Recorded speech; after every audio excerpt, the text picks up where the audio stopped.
Bawat umaga paggising ninyo, paglagpas ng edad na 60 ang inyong mga mata ay patuloy na nawawalan ng kaisa-isang molekula na nagpapanatili sa linaw ng inyong paningin. At hindi ito nangyayari nang mabagal, ito ay mabilis.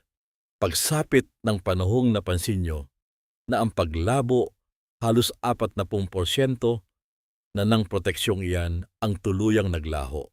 At ang masaklap dito, hindi man lang ito sinabi sa inyo ng doktor ninyo kahit minsan. Ngunit heto, ang lihim na walang nagsasabi sa inyo, merong 6 na ordinaryong buto o seeds na nakahilera lang sa mga palengke at grocery sa Pilipinas ngayon na naglalaman ng eksaktong sangkap na matagal nang pinapangarap ng inyong mga mata. Mga sangkap na kayang pabagalin ang pagkasirang ito at higit sa lahat simulan itong baligtarin. At ang pinakamabilis na buto sa listahang ito ay nagsisimula nang gumana sa loob mismo ng tissue ng inyong mata sa loob lamang ng 24 na oras.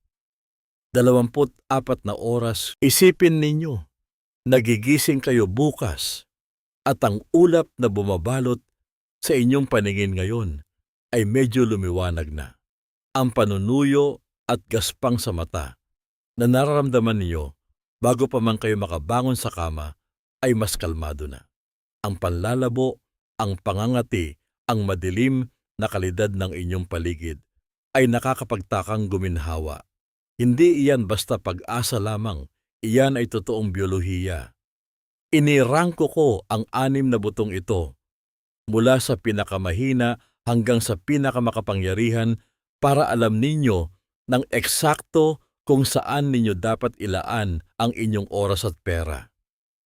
At ang numero 1 buto sa listahang ito ay nakakapagpababa ng pinsala sa loob ng lente ng inyong mata ng hanggang 43%. Isipin ninyo kung ano ang ibig sabihin niyan. Ang makabasa ng label ng gamot nang hindi pinaliliitan ng mata. Ang makapagmaneho sa gabi nang hindi nakakabulag ang bawat ilaw ng kasalubong na sasakyan. Ang makilala ang mukha ng inyong apo sa kabilang dulo ng sala bago pa man sila pakalapit sa inyo. Heto ang nakakagulat na bahagi. Malamang ay daan-daang beses nyo nang nadaanan ang butong ito sa palengke. Hindi ito eksotiko o galing sa ibang bansa at lalong hindi ito mahal. Ngunit inihahanda at kinakain nyo ito ng maling-mali na ang ibig sabihin halos walang nasisipsip na sustansya ang inyong katawan. 0. Wala. At ang ibabahagi ko ngayon ay sumasalungat sa mga karaniwang sinasabi sa inyo ng maraming doktor. Sa pagtatapos ng bidyong ito, maiintindihan ninyo kung bakit patuloy pa ring lumalabo ang inyong paningin kahit na ginagawa ninyo naman ang lahat ng sinabi nila sa inyo. Ako po si Dr. Paulo Garcia.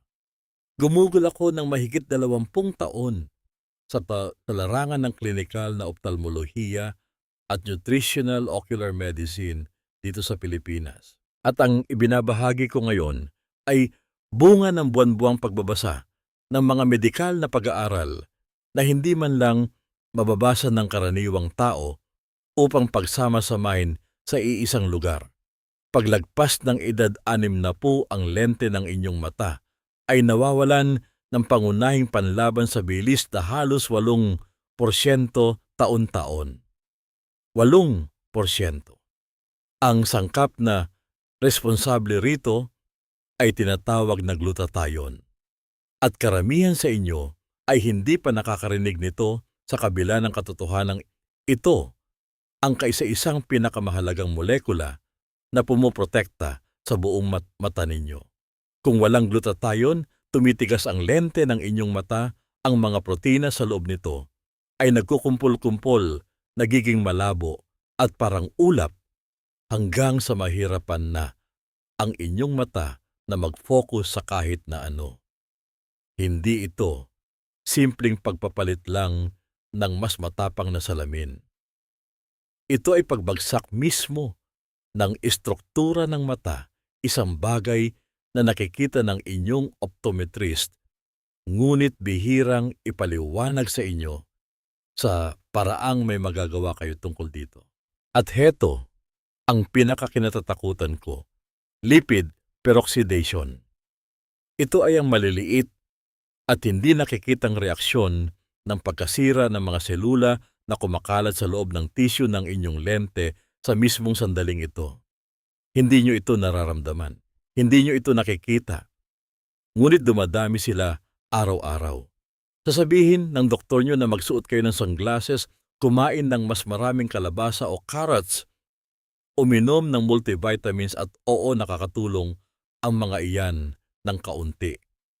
Ngunit tinatapakan lang nila ang sintomas. Hindi nila ginagamot ang ugat ng problema. Ang lente ninyo ay nawawalan ng kakayahang gumawa ng sariling glutathione at walang nagdurugtong ng mga detalyeng iyan para sa inyo. Heto ang nagpabago sa pananaw ko matapos ang 2 dekada bilang doktor ng mata. Ang pagkasirang ito ay hindi nakatakda o kapalaran lang. Hindi ito nakaukit sa inyong dugo. Ito ay isang kakulangan sa nutrisyon, isang bagay na kayang-kayang itama. May mga partikular na buto na pinipilit ang inyong katawan na ibalik ang paggawa ng glutathione.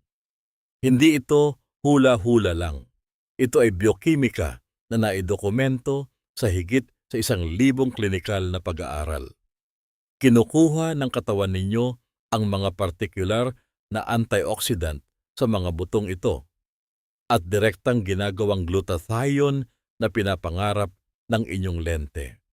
At kapag bumalik ang saganang glutathione sa inyong mata, nagsisimulang luminaw ang inyong lente.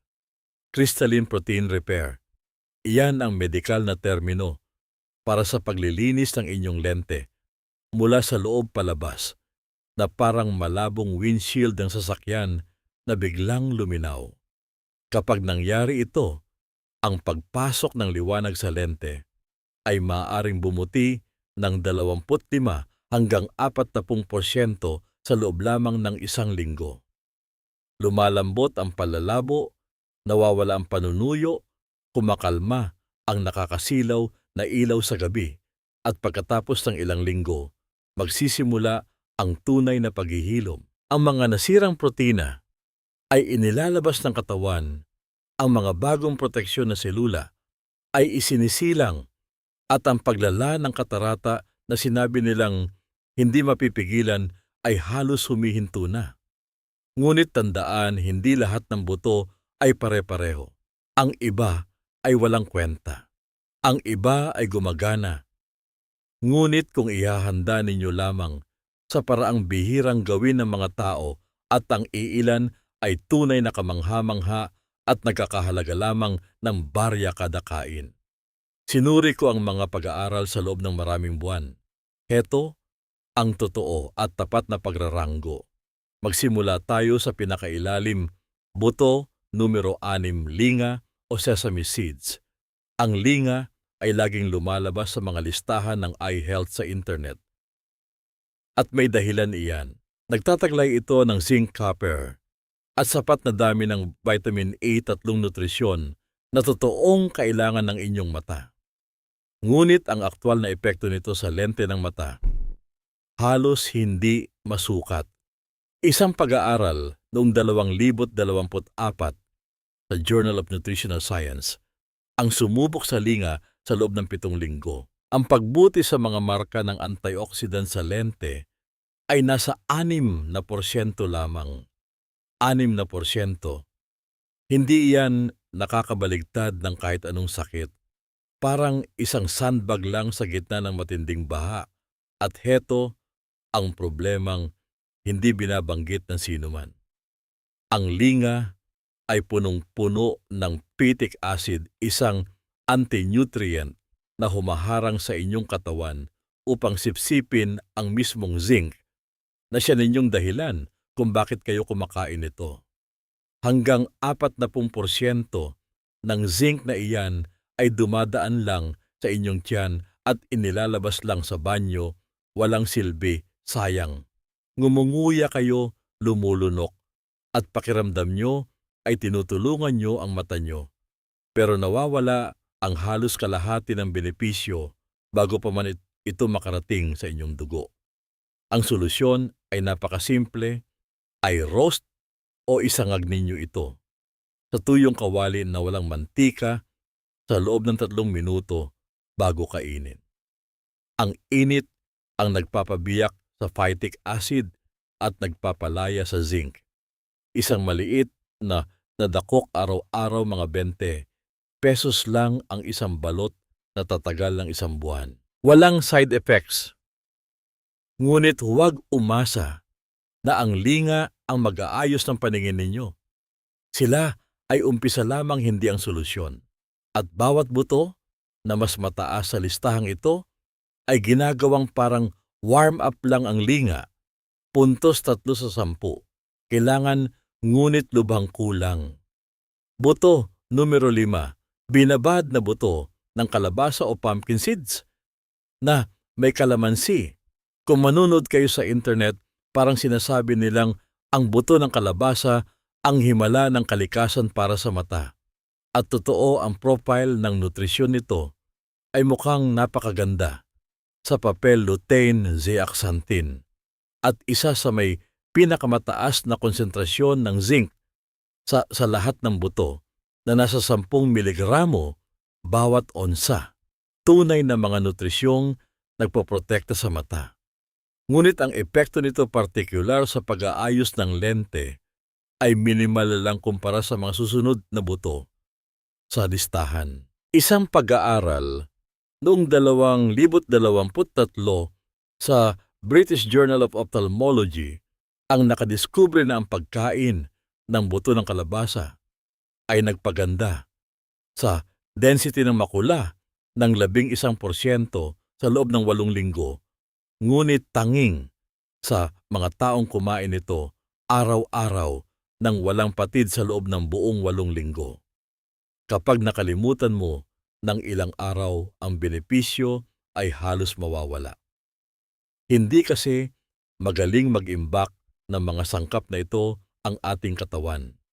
At heto ang malaking pagkakamali ng halos lahat ng video sa internet tungkol sa buto ng kalabasa. Karamihan sa mga Pilipino ay kinakain ito ng diretso mula sa balot hilaw, inihaw o kung anuman ang nabibili sa tindahan. Ang mga butong iyon tulad ng linga ay nababalutan ng phytic acid na may mas mataas pang konsentrasyon. Baka kalahati lang ng zinc at lutein ang aktwal na nakukuha ninyo kaysa sa inyong inaakala. Ang solusyon, ibabad ninyo, ilubog ninyo ang buto ng kalabasa sa tubig na may halong katas ng sariwang kalamansi magdamag, hindi bababa sa 8 oras. Ang citric acid mula sa kalamansi ay dudurog sa phytic acid at magpapalaya sa mga mineral na nakulong sa loob. Pagkatapos salain at patuyuin sa mahinang apoy sa oven o ibilad ng kaunti, at ngayon meron na kayong bumong buto na totoong ibibigay ang ipinapangako nito. Ang vitamin C mula sa kalamansi ay nagpapataas din sa pag-absorb ng zinc ng panibagong 20 hanggang 30%. Kahit na inihanda ng tama, mabagal pa rin ang epekto ng buto ng kalabasa. Mas maganda ito bilang pang-maintain lang ng kalusugan ng mata kaysa sa aktibong pag-aayos ng lente. Maging tapat kayo sa inyong sarili kung ano ba talaga ang kailangan ninyo. Puntos 4 sa 10. Katamtamang benepisyo, mabagal na resulta. Ngayon, papunta na tayo sa mas malalakas. Buto, numero 4, hemp seeds. Walang masyadong nag-uusap tungkol dito. At sa totoo lang, nagtataka ako kung bakit. Habang ang lahat ay nagde-debate kung flaxseed ba o chia ang hemp seeds, ay tahimik na nagbibigay ng isa sa pinakakumpletong nutrisyon para sa paghilom ng mata na mabibili ninyo sa malalaking grocery o health stores. Ang retina ninyo ay gawa sa masiselang neural tissue na umaasa sa eksaktong balanse ng omega-6 at omega-3 fatty acids para manatiling malusog. Kapag ang balansing iyan ay tumabingi pabor sa omega-6 na siguradong mangyayari dahil sa mga mamantika at prinitoong pagkain sa ating karaniwang dieta, ang pamamaga ay gumagapang sa tissue ng inyong retina. Humihina ang pader ng mga selula.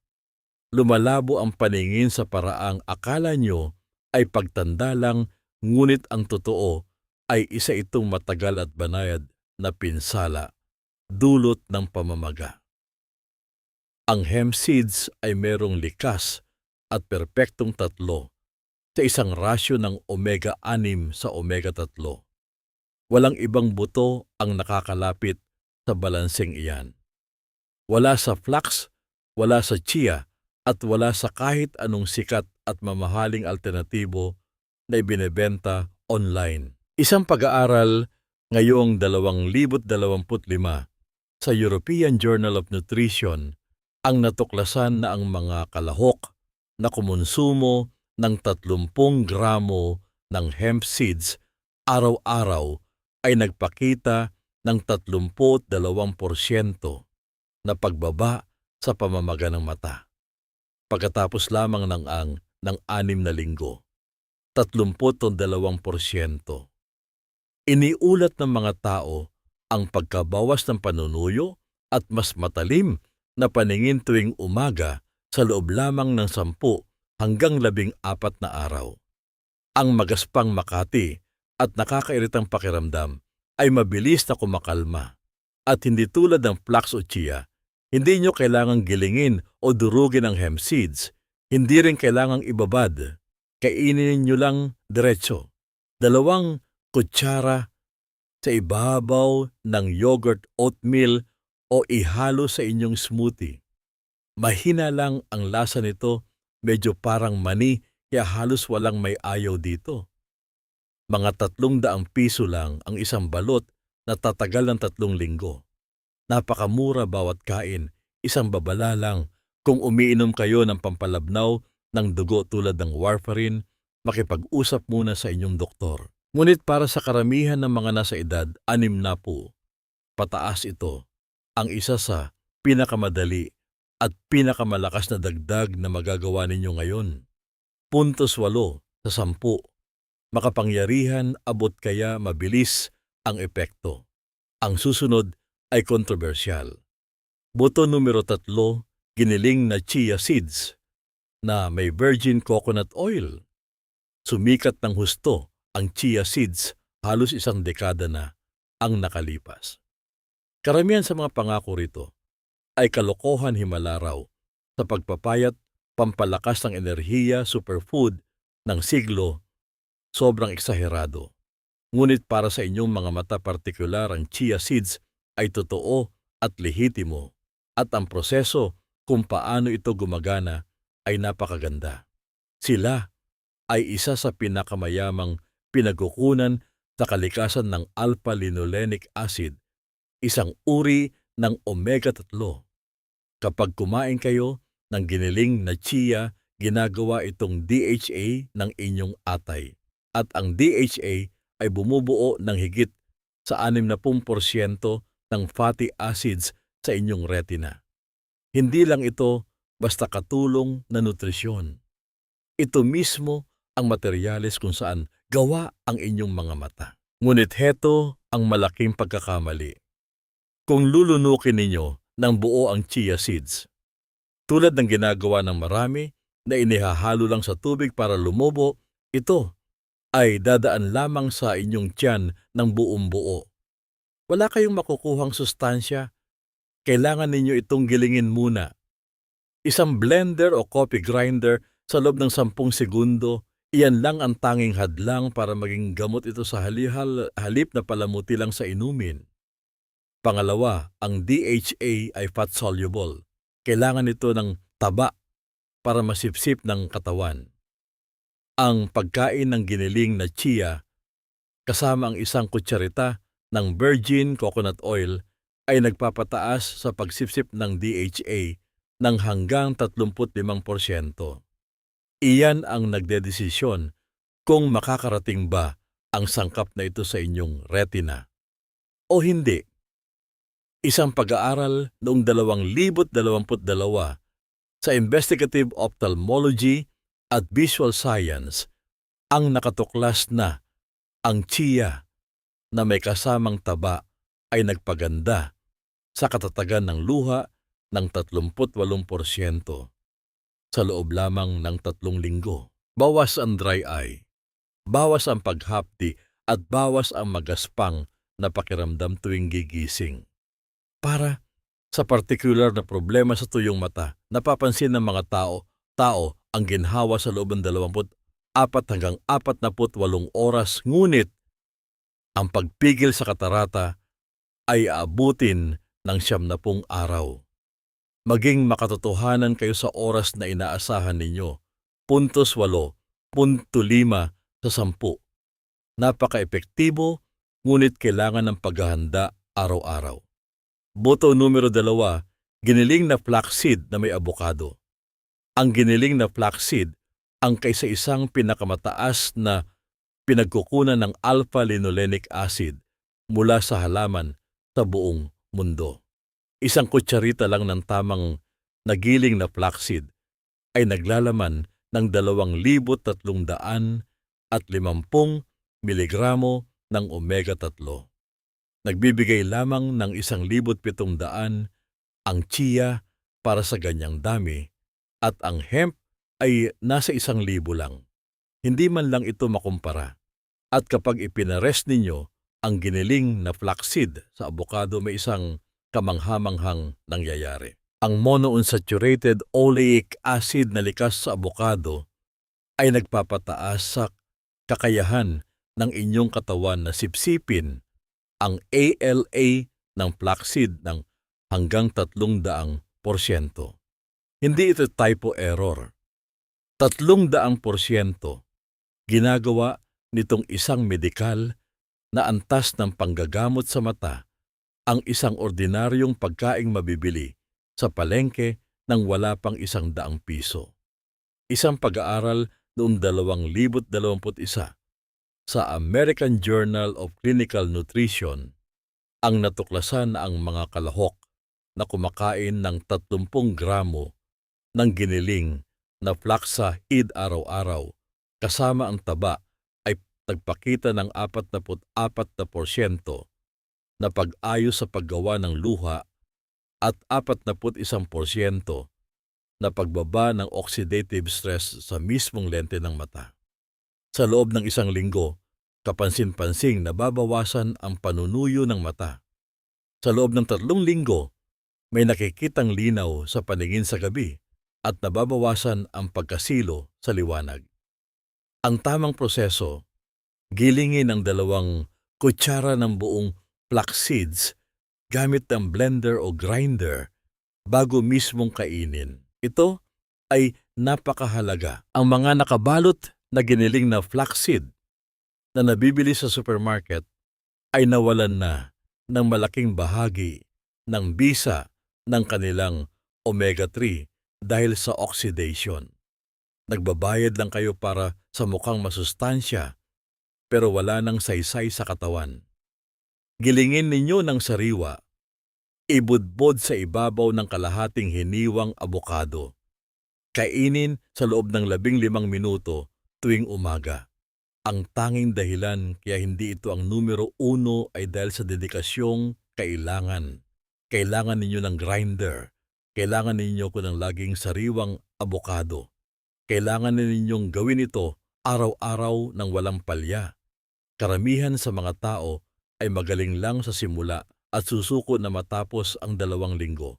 Hindi lahat ay nagtutuloy-tuloy, ngunit ang mga matiyaga ay nakakakita ng resultang ikinagugulat maging ng kanilang mga doktor sa mata. 0.9 sa 10. Napakalakas, ngunit nangangailangan ng dedikasyon araw-araw. Heto na siya, ang ganap na hari ng paghilom ng mata. Boto numero 1. Hilaw na buto ng mirasol o raw sunflower seeds na may abokado at kalamansi. Ang kombinasyong ito ang pinaka-epektibong natural na protokol ng buto para maprotektahan at maibalik ang linaw ng inyong paningin na nahanap ko sa buwan-buwang pananaliksik. At ang siyensya sa likod, kung bakit ito gumagana, ay nakasandal sa 3 hakbang na proseso na hindi kayang tapatan ng kahit anong buto sa listahang ito. Ang buto ng mirasol ang may pinakamataas na konsentrasyon ng vitamin A kaysa sa alinmang karaniwang buto na sa 7.4 na miligramo kada onsa.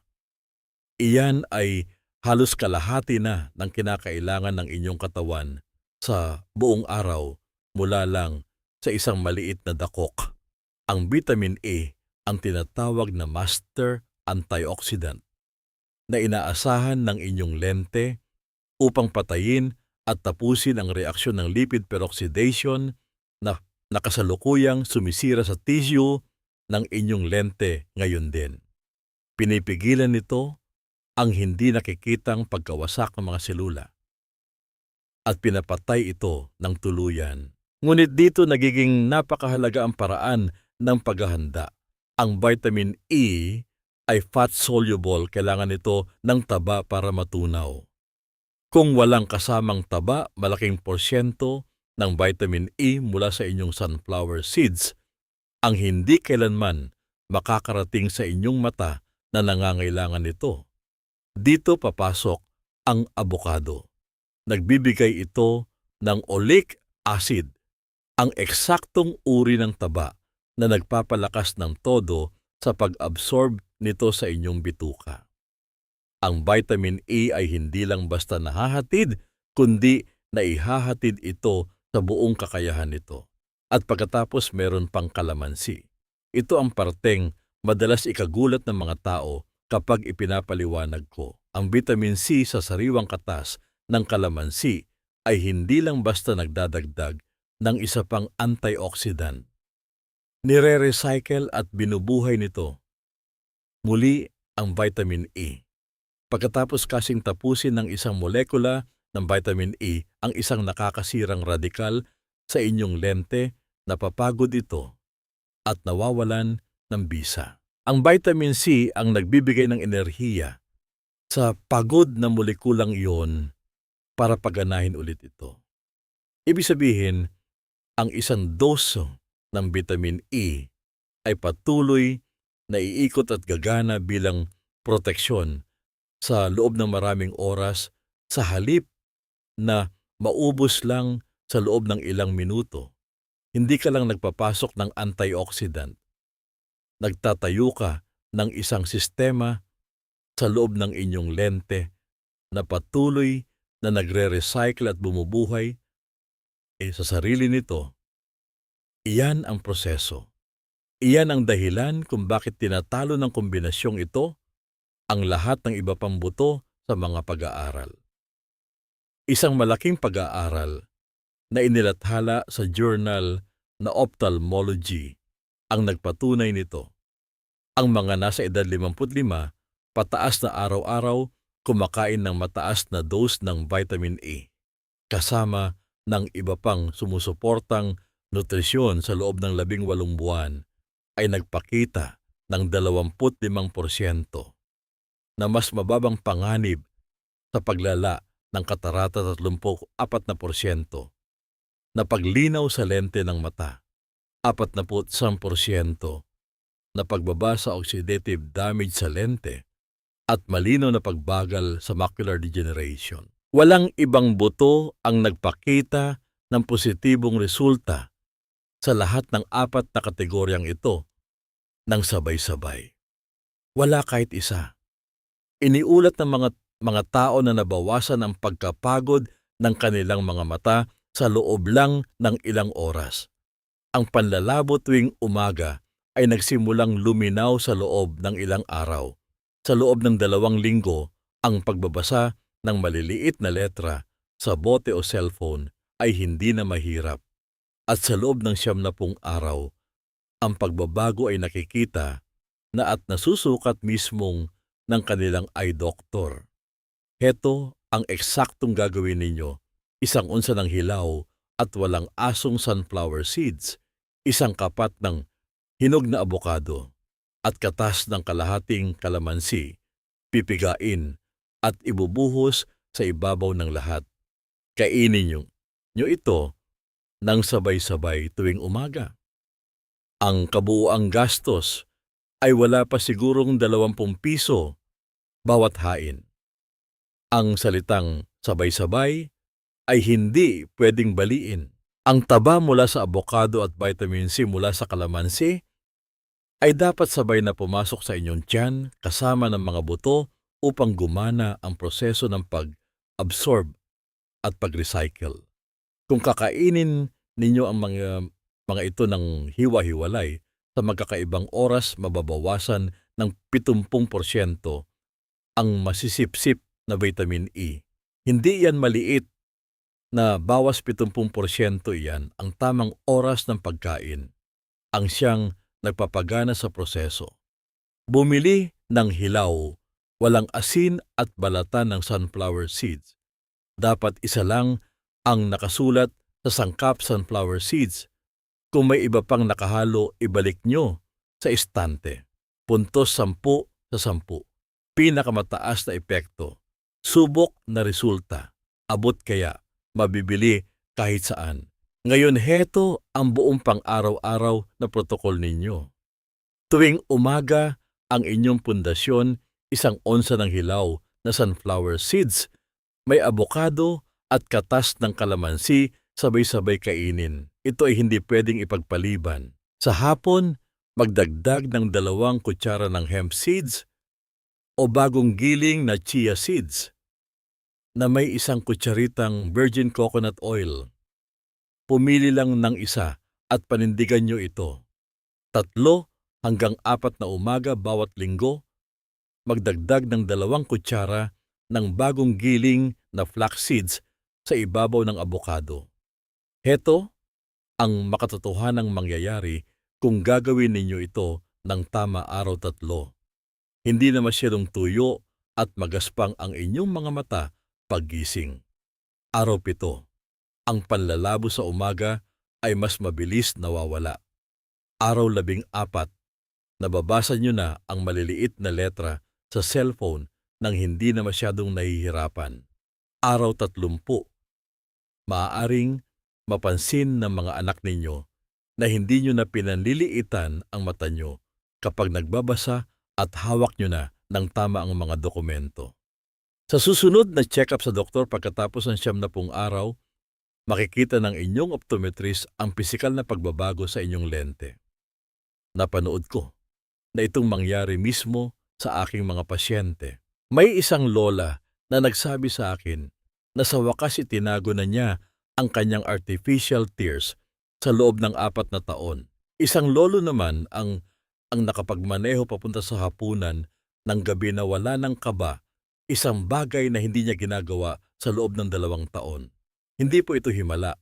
Biyolohiya po ito na gumagana sa kung paano talaga siya ginawa kapag nabigyan na niya sa wakas ang mga tamang materyales na kailangan niya. Ngayon, heto ang mga pagkakamali na tuluyang sisira sa lahat ng benepisyo. Huwag kakainin ang inyong mga buto sa gabi. Ang umaga ang pinakamagandang oras ng pagsipsip. Huwag iinom ng kape o tsaa sa loob ng 2 oras matapos kumain ng mga buto.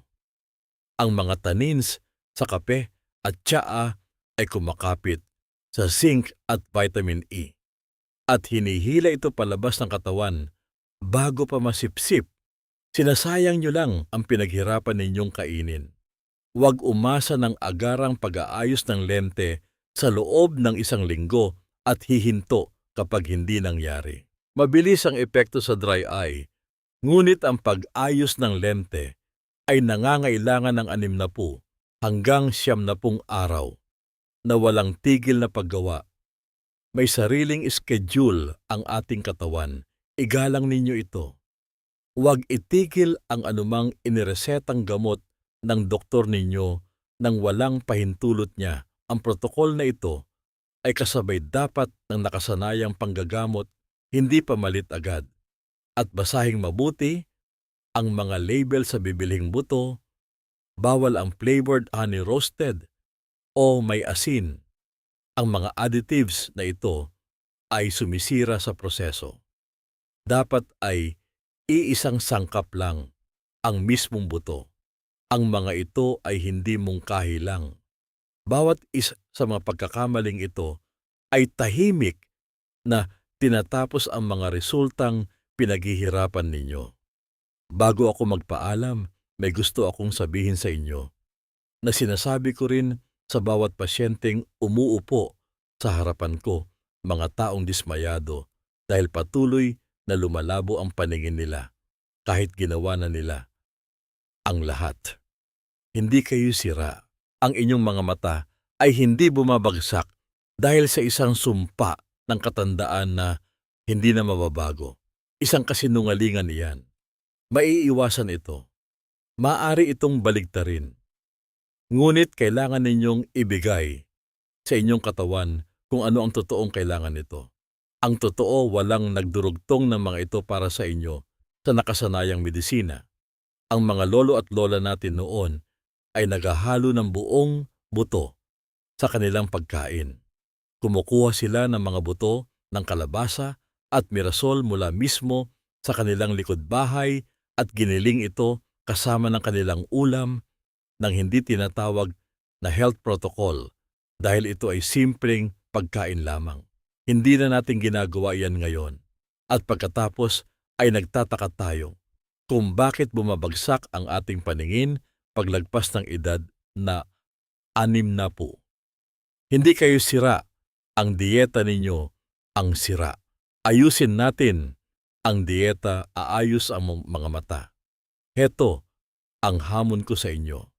Pangatawanan ninyo ang protokol ng sunflower seed, avocado at kalamansi tuwing umaga sa loob lamang ng 30 araw. 30 araw lang. Bago kayo magsimula, isulat ninyo sa isang papel ang lahat ng reklamo ninyo. Sa mata ngayon, ang panlalabo sa umaga, ang nakakasilaw na ilaw sa gabi, ang matinding pagkatuyo, tuwing tanghali, ang hirap sa maliliit na letra. Bigyan ninyo ng grado mula 1 hanggang 10 ang bawat isa. Gawin ninyo ulit ito pagsapit ng ika-30 araw. Pagkumparahin ninyo ang dalawang listahan. Sigurado akong halos hindi ninyo makikilala ang sarili ninyong mga numero. Gumagana po ito. Matibay ang siyensya. Totoo ang resulta. Ngunit kailangan nyo itong gawin ng aktuwal. Hindi maghihilom ang paningin ninyo ng kusa. Ang mga butong ito ang solusyon. Magsimula kayo bukas ng umaga. 1 unsa ng hilaw na buto ng mirasol. 1 kapat na abokado. Kalahating kalamansi ama. Araw-araw sa loob ng 30 araw. Matagal nang naghihintay ang inyong mga mata para dito. Ibigay nyo sa kanila kung ano ang kailangan nila at hayaan ninyong ang inyong sariling katawan ang gumawa ng himala. Kung nakatulong ang bidyong ito sa inyo, pakipindot po ang like button, mag-iwan ng komento. Kung anong buto ang susubukan ninyo bukas at mag-subscribe para sa higit pang tunay na kaalamang medikal. At higit sa lahat, i-share po ito sa inyong mga mahal sa buhay. Baka kayo ang maging dahilan para luminaw muli ang kanilang paningin. Ako po si Dr. Paulo Garcia. Ingatan po ninyo ang inyong mga mata dahil sa pamamagitan nito, nakikita natin ang ganda ng buhay at ang mga taong mahal natin. Pagpalain tayong lahat.